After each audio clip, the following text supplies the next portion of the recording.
Welcome to our newest exhibition in the Project Space Gallery here at the Peoria Art Guild. We have I Found You by the River. And I Found You is a collective which includes Heather Bremeyer, who is a professor of art and an installation artist from Peoria.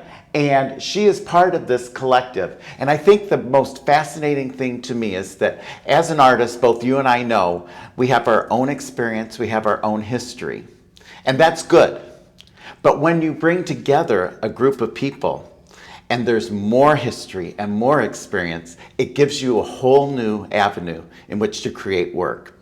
And these are people that are from all over the world. And why don't you explain how it came to be and the process that we do for this portfolio? Sure, yeah. So the artists in I Found You Collective met through a School of Visual Arts in New York artist residency. It happened to be the first virtual artist residency that they held, and that was, of course, because of the pandemic. So we met in the summer of 2020, and we really needed each other at that time for support. Many of us were alone, many were in a lockdown situation. So we became very close during this artist residency.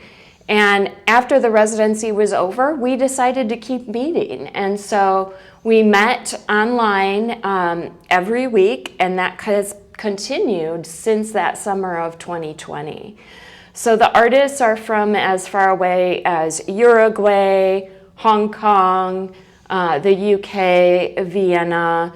There are a few US artists, and then there is also a Russian artist who is now based in the US.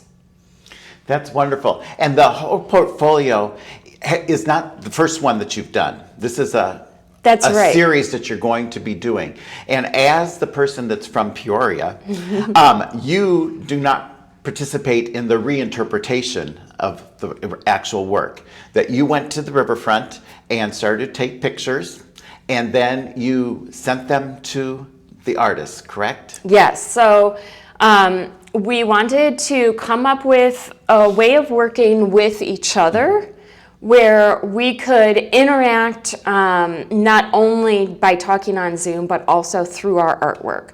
So we came up with a process that we call roving reflection.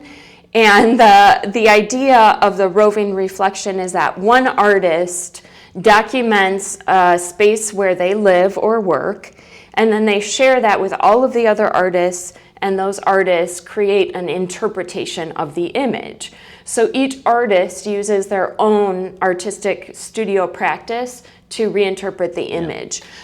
And we could start with someone who's very familiar to the Art Guild because of another project that we are all involved with, and that is Marisa Bernardi from Uruguay. And she had a show in New York, and it went from New York to here to the Art Guild, which we installed it here. And then she worked with Heather on a mural project for Big Picture.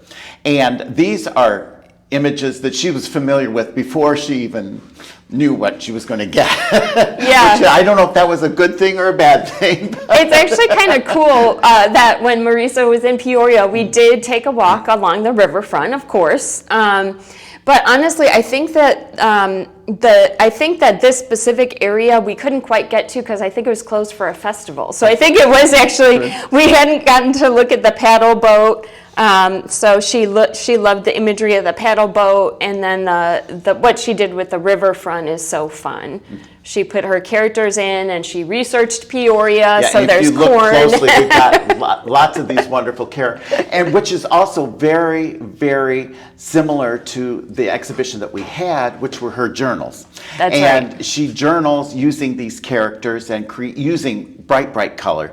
And I think when Jeff and I looked at the portfolio and we started to divide things up, originally we thought we weren't going to necessarily put both pieces each artist has at least two pieces, some have three, but at least two pieces, and we didn't think we were going to match them up. But when we started to lay things out, we realized that there was such great conversation going on with each piece that the artist did, but then with each artist as we went across, especially this. Some say, what's a grid? Well, it's not really a grid, it's two conversations on two different levels. That's how we interpreted it. And we have Marisa's pieces here, which are we knew would be very, very colorful. And then this is, who is this artist? This is James Jacksa, and he's a New York artist, and he's currently earning his MFA at School of the Visual Arts in New York. And his interpretation, much like Maurice's, is using color to be very expressive. I think with Maurice's work, we see the actual photo, a lot of what was going on in your mind when you snapped the photos. But then we have it here where he's used color to almost obliviate, but we don't. At the same time, we do know that it's on the riverfront. There's some things we can kind of figure out that this is what your intention was, and he's reinterpreted it. And I love the two layers. We have this wonderful, it's almost like a chain or something that's falling in front of his artwork or whatever. So James loves glitter and disco balls. So the way that I think of it is that he disco-fied it up in the Peoria riverfront. That's what it looks like to me. But yeah, the colors are gorgeous. And then this next artist is a wonderful artist, obviously a painter, and explain, because they have put their characters that they've used before in other works, a lot like Marisa, that these, that this is from that same artist's hand, and that they have these characters that are standing in front of different buildings or bridges or whatever. Right, so Edie has characters that some are invented, but some are from her childhood. Sometimes she puts herself in her paintings. And Edie Bocage is an artist from Quebec who is based in LA. So for these, she really was imagining putting her characters from her paintings into the Peoria spaces. And so they become like casual snapshots, but with painted people instead of photographic people. And so I love the one on the bottom that's titled Selfie, because she didn't take a picture of herself and Photoshop it in. She took a painting of herself and put it as a substitute. Right, as you would if you were taking a selfie with the bridge, which the bridge, of course, shows up in a lot of these images. Well, and I think this next artist I'm particularly drawn to because they've incorporated words. And sometimes the words are pretty evident, even though they're obscured, because obviously your image is first and foremost there. But then we have these wonderful words. And especially here we have things are not always as they seem. And we have keep going here. And then this one I think is really interesting because it's so complicated when it's laid on top of the bridge that you really have to do some deciphering, some personal interpretation. Yeah. Janet Lee is from Australia, but she has been based in Hong Kong for quite some time. And her work doesn't always use text, but she has a whole series that uses text, and she decided to use that strategy with these interpretations. But I agree that this one is also particularly fascinating to me because the typography has such a strong structure that is interwoven with that strong structure of the bridge. And she's also very thoughtful about her choice of color. And in this one, the color is complementary to what's around it, but similar in value. And there's actually some transparency in the type, which is different for her. And then this one, it's what you were saying. She wants us to notice that there's type there, so she's using a very saturated color.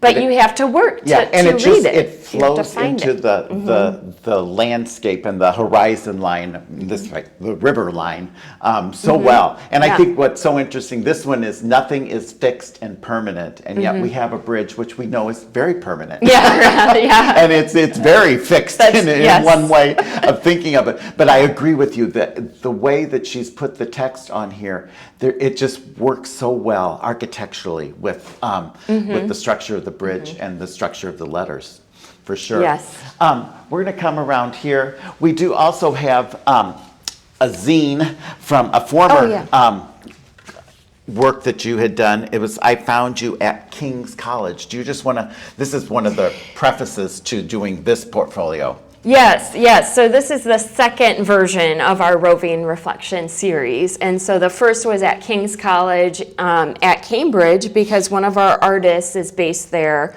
and he has dual citizenship in Spain.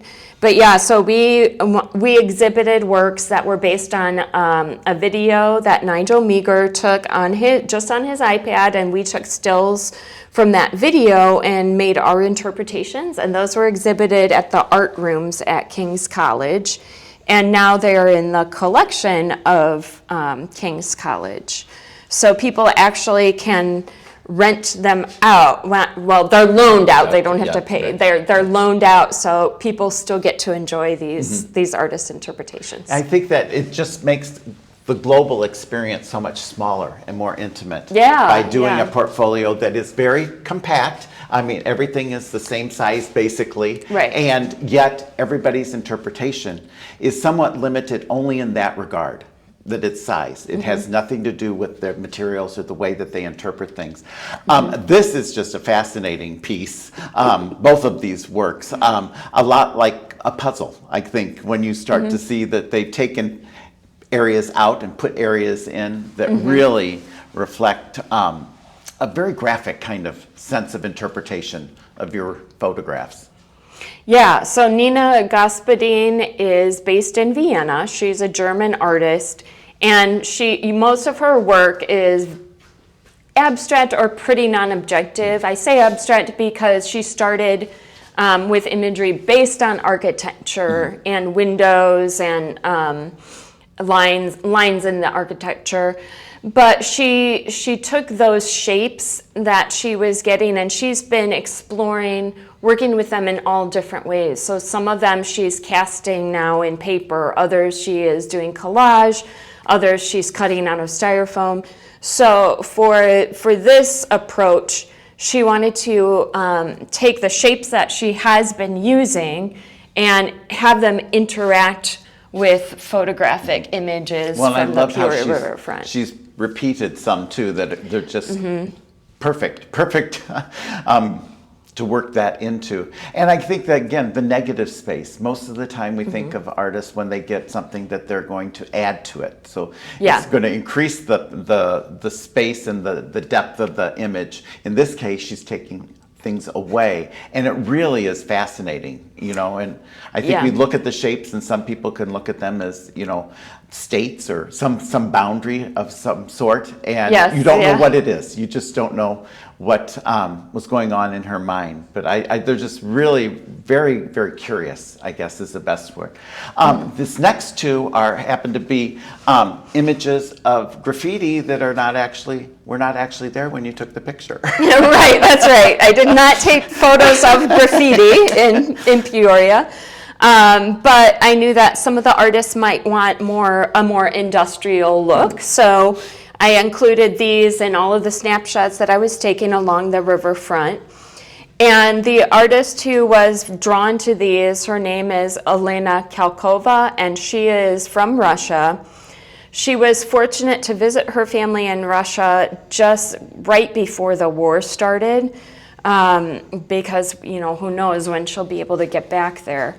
But it's been very difficult for her to see the pain and suffering that's going on, and she, like most Russian people, do not support the war. So what she did is she asked friends and family to take photos of anti-war protest imagery. So some of it's like this banner, but the rest is actually graffiti. And then she overlaid that onto the images of Peoria, and even on this wooden crate, she made it look like those are like the stamps that went on the crate. But it's all in Russian. It's all anti-war. Yeah. And we did have a gentleman who was able to read it, part of it. Russia like German. I'm sure there's many different assimilations of the language, but it was basically about stop war. That's the main basically message. The main Yeah, thing. And then we have these two, which are just incredible. This is curious, as in comical. Yes. This one is very design, as in furniture. Yes.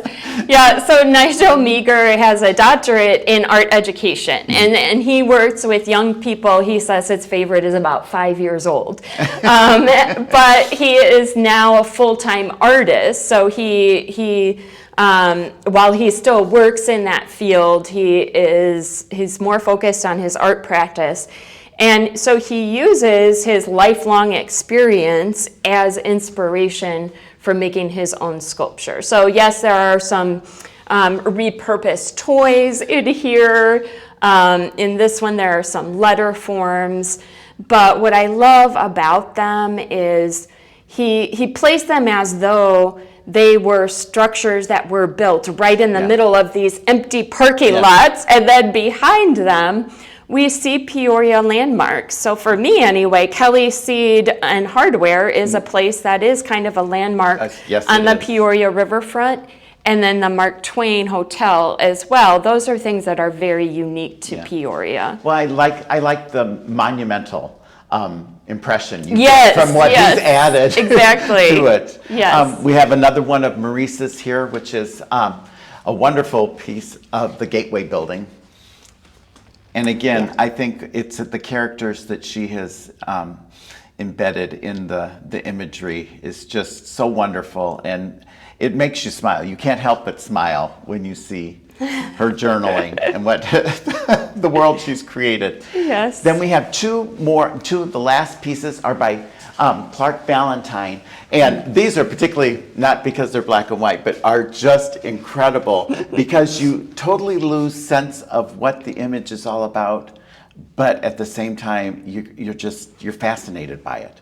And do you want to explain a little bit? Yeah, so Clark Valentine is an artist in Colorado, and he uses these lines in all of his work, but usually they're very meditative because he will just start with a line and go all the way across the picture plane, and then he'll follow that line, and the undulations in the lines just gradually change. These are interesting because he is following some of the structures in the image, so it does change. It's not quite as calm and meditative as his usual work is. It becomes, there's an optical effect still, but it becomes almost disruptive in a way of what we're seeing. So they're they're fascinating. It's another set where you have to really work to interpret what's going on. And this actually is the dock where people can park their boats when they want to come onto the riverfront and go on the walk or to go to a festival down there. And then this is the interpretation of the Caterpillar parking deck again. And it just amazes me. And the patience he must have too to go through and do it. But I think it's very successful. But this is a portfolio that we really, truly appreciate you sharing with us and being able to introduce Peoria to a global audience again. Yes, and yes. That's what we hope will keep happening. Yes, thank you for having us. The artists are all so grateful and excited, and they love Peoria. Good, that's what our intention is. Yeah. Thank you.